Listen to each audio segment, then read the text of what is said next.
أعوذ بالله من الشيطان الرجيم بسم الله الرحمن الرحيم الحمد لله رب العالمين والصلاة والسلام والتحية والإكرام على رسوله المصدق المصطفى الأمجد حبيب إله العالمين أبي القاسم محمد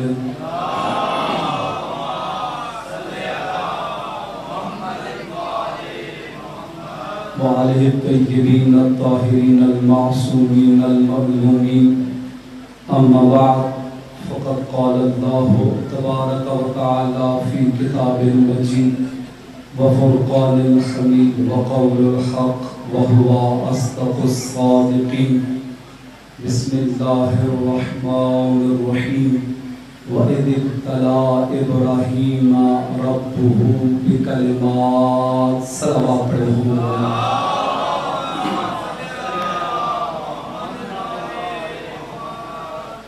عزیزان محترم، وقت انتہائی مختصر ہے اور میں نے اپنے عرائض کو انتہائی مختصر انداز میں جامع الفاظ میں گفتگو کروں گا انشاءاللہ۔ آج کا دن خصوصاً آپ کے لیے اہلیان پاکستان کے لیے بڑا اہم دن تھا۔ آج کا دن 14 اگست جشن آزادی کا دن تھا، جسے مسلمانوں نے بڑے جوش و جذبے کے ساتھ منایا۔ اس کا ابھی تک کوئی رزلٹ نہیں آیا، بہت توجہ کے ساتھ میں بڑی جامع انداز میں گفتگو کروں گا اور آپ کی سماعتوں کو دیکھتے ہوئے جملے میں ادا کروں گا کہ 14 اگست کا اتنا اہم دن گزرا ہے، گزرنے کے بعد ابھی تک اس کا کوئی رزلٹ نہیں آیا۔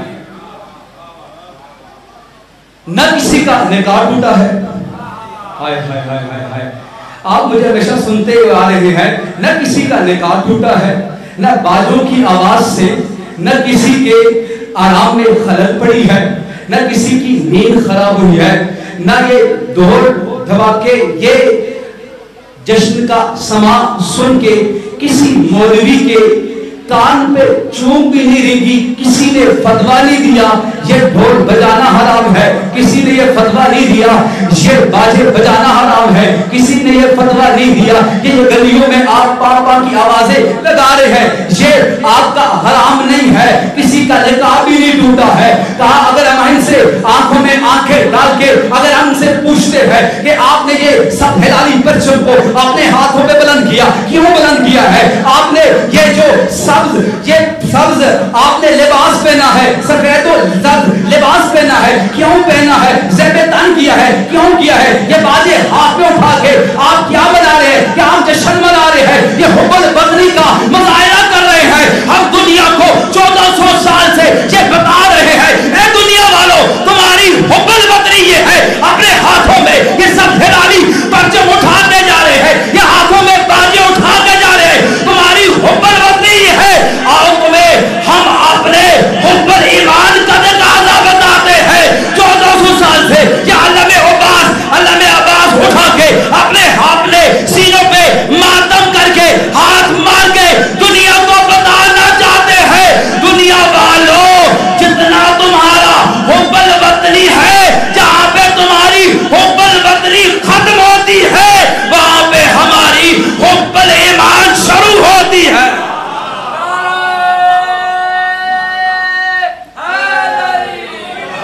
جہاں پہ تمہاری حب الوطنی ختم ہوتی ہے وہاں پر ہماری حب الحسین شروع ہوتی ہے۔ اور عزیزان محترم ایک جملہ کہہ کے آگے بڑھ رہا ہوں، موضوع کی طرف آ رہا ہوں، چونکہ ہمارے ذاکر اہل بیت مولا کے بہترین مداخان موجودان آ چکے ہیں کہ یہ دنیا کیوں ایسا کر رہی ہے؟ مجلس ہو رہی ہے، مجلس میں نہیں آ رہے، جشن میں جا رہے ہیں، کیوں؟ اس لیے یہ ان کے پرانوں کی سنت ہے، رسول کی خوشیوں میں سب موجود تھے، رسول کی غمیوں میں کوئی نہیں تھا۔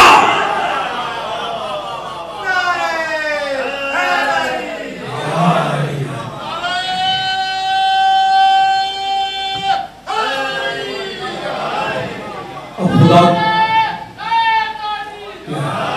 بڑے مختصر انداز میں موضوع کی طرف آ رہا ہوں، وہ بیان کر کے انشاءاللہ پھر میں پڑھتا رہتا ہوں، انشاءاللہ پھر کبھی اس موضوع پہ اہتمام کروں گا۔ خدا قرآن کریم نے ارشاد فرما رہا وَإِذِ ابْتَلَىٰ إِبْرَاهِيمَ رَبُّهُ، جب خدا نے ابراہیم کو آزمایا، ترجمہ نہیں کر رہا، بس صرف میں اس کی آیت کا جو تشریح کرنے جا رہا ہوں۔ کہا ابراہیم کو آزمایا بکلمات، چند کلمات کے ذریعے، فَأَتَمَّهُنَّ، ابراہیم نے ان کلمات کو تمام کر دیا۔ اس کے بعد خدا نے آواز دی، قَالَ إِنِّي جَاعِلُكَ لِلنَّاسِ إِمَامًا، ابراہیم ہم تجھے لوگوں کا امام بنانے جا رہے ہیں۔ چونکہ میں تشریح کی طرف آ چکا ہوں، ترجمہ نہیں کر رہا پر تشریح کر رہا ہوں۔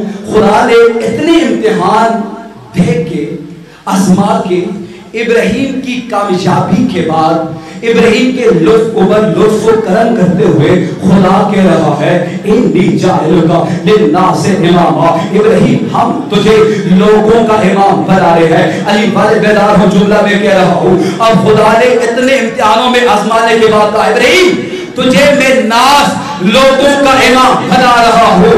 ابراہیم کو لوگوں کا امام بنا رہا ہے۔ میں اور آپ ہر واجب نماز کے بعد زیارت میں جب پڑھتے ہیں اپنے باب امام کی طرف زیارت پڑھتے ہوئے کہتے ہیں میرا سلام ہو، السلام علیکہ یا امام الانس والجان، میرا سلام ہو اس امام کا جو صرف انسانوں کا امام نہیں ہے، جنوں کا بھی امام ہے۔ دنیا والوں، ابراہیم وہ ہے جو صرف لوگوں کا امام ہے، اور میرا اور تیرا امام وہ ہے جو لوگوں کا امام بھی ہے، جنوں کا امام۔ اب عزیزان محترم کیسے جنوں کے امام ہو گئے؟ ہم نے واقعہ کی دفعہ سنا ہوا ہے۔ اللہ تعالیٰ آپ سب کو لے کے جائے باب کوفہ، کوفہ کی مسجد میں ایک باب ہے جس کا نام ہے باب الثعبان، اژدہا والا دروازہ۔ اس دروازے کے بارے میں 3 اقوال ہیں۔ پہلا قول یہ ہے، بڑی جلدی سے میں اقوال نہیں پڑھوں گا، آپ نے اقوال کئی دفعہ سنے ہوں گے، لیکن آپ کو میں نتیجہ دینے جا رہا ہوں کیونکہ ہمارے امام وہ ہے جو امام الانس ہے اور جان ہے۔ کیسے؟ پہلا قول یہ ہے کہ اس دروازے سے ایک اژدہا داخل ہوا، علی خطبہ دے رہے تھے، اژدہا داخل ہوتا ہے۔ اب جب اژدہا آتا ہے، میں نے روایات میں پڑھا ہے اس اژدہا کو دیکھ کے لوگوں کے 2 رد عمل ہوئے۔ پہلا رد عمل یہ ہوا اژدہا کی پھنکار سے لوگ بے ہوش ہو گئے۔ دوسرا رد عمل یہ ہوا کہ اژدہا جب آ رہا تھا، بعض ہوش والے تھے، انہوں نے کیا کیا، اپنی تلوار اٹھائی، اتنے میں علی نے اشارہ کیا خبردار کوئی اس اژدہا پہ تلوار چلائے، اس کو اندر آنے دو۔ اب اژدہا، میں کبھی یہ نہیں پڑھتا کہ اژدہا سفید جیتے ہوئے آیا، سفید تھے ہی نہیں، پہلے ہی لوگ بھاگ چکے تھے، پہلے ہی لوگ علیحدہ ہو چکے تھے۔ اب علی نے اشارہ کیا، اژدہا تیزی سے بڑھتا ہوا آیا۔ پہلا قول یہ ہے، اژدہا نے آ کے کہا یا علی میں بوڑھا ہو چکا ہوں، میرے دانت نہیں رہے، مجھے غذا چاہیے کھانے کے لیے، کوئی غذا تجویز دے۔ اب علی نے کیا کی، اس کی مشکل دور کی۔ دوسرا قول یہ ہے کہ یہ جن تھا اور اس نے آ کے کہا یا علی میں جنوں کا امیر بنایا گیا ہوں، مجھے جنوں کا بادشاہ بنایا ہے، اور مجھے زیب نہیں دیتا کہ مجھے جنوں کا امام بنایا ہے، مجھے زیب نہیں دیتا کہ کائنات کا امام ہے، کائنات کے امیر کے بغیر، اس کی مہر کے بغیر میں اپنے تاج کو برداشت کروں۔ تیسرا قول یہ ہے، اب یہ جنوں کا بڑا بادشاہ تھا، سردار تھا، آگے کہنے لگا مجھے کچھ سوالات میرے لیے مشکل ہے، وہ سوالات حل کر دے۔ یاد رکھو علی والوں، ہم ان کو امام نہیں مانتے جو بیٹیوں سے مسئلے پوچھتے ہیں، ہم ان کو امام مانتے ہیں جو جنوں کی بھی مشکل کو دور کرتے ہیں، انسانوں کی بھی۔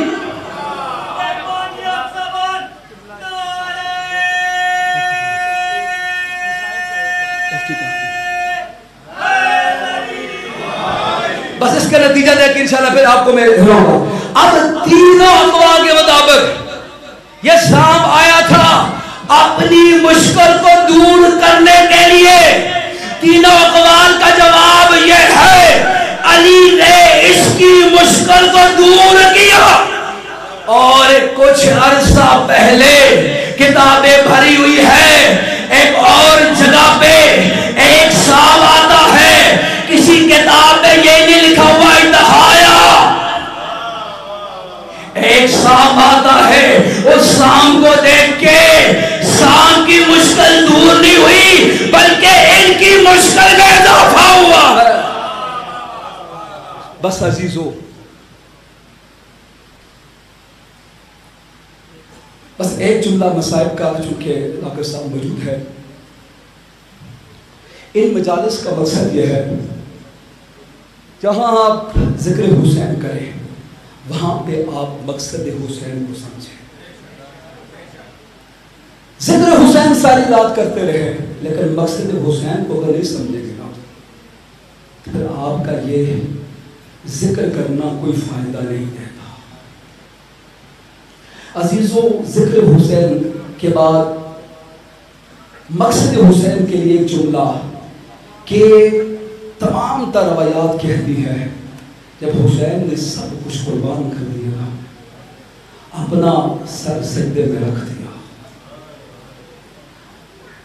روایات کہتی ہیں کہ حسین نے اپنا محبوب ترین عمل نماز آخری وقت بھی نہیں چھوڑی ہے. عزیزوں, روایات کہتی ہے کہ ایک اونٹ جس پہ علی کی بیٹی سوار تھی, چلتے چلتے یہ اونٹ ایک جگہ پہ رک گیا. ظالم نے آ کے اونٹ پہ تازیانے برسانا شروع کیے. اونٹ آگے بڑھ نہیں رہا تھا. ایک ظالم نے, روایات کے جملے ہیں, ایک ظالم نے جب اونٹ کے منہ پہ تازیانہ مارا نا تو ساتھ والے نے شمر سے کہا, شمر تجھے معلوم نہیں ہے کہ پیغمبر کی حدیث ہے کہ جانوروں کے منہ پہ تازیانہ نہ مارو, اس لیے کہ جانور اپنے منہ سے خدا کی تسبیح کرتے ہیں. 4 سالہ حسین کی بیٹی سکینہ کھڑی تھی, رو کے کہتی ہے بھیا سجاد شمر سے کہہ دو میں حسین کی بیٹی ہوں, میں بھی اپنے منہ سے سارے دن ساری رات سارا دن میں اللہ کی تسبیح کرتے ہوئے آئی ہوں. آخری جملہ ہے, جب یہ اونٹ آگے بڑھا نا ساتھ والے اونٹ نے اس اونٹ سے مخاطب ہو کے پوچھا کہ تیرے اوپر اتنے تازیانے مارے گئے, تیرے اوپر اتنے تازیانے برسائے گئے, تو آگے کیوں نہیں بڑھا؟ اس اونٹ نے کہا کہ میں کیسے آگے بڑھتا, میری پشت پہ علی کی بیٹی سجدہ دے رہی تھی, اگر میں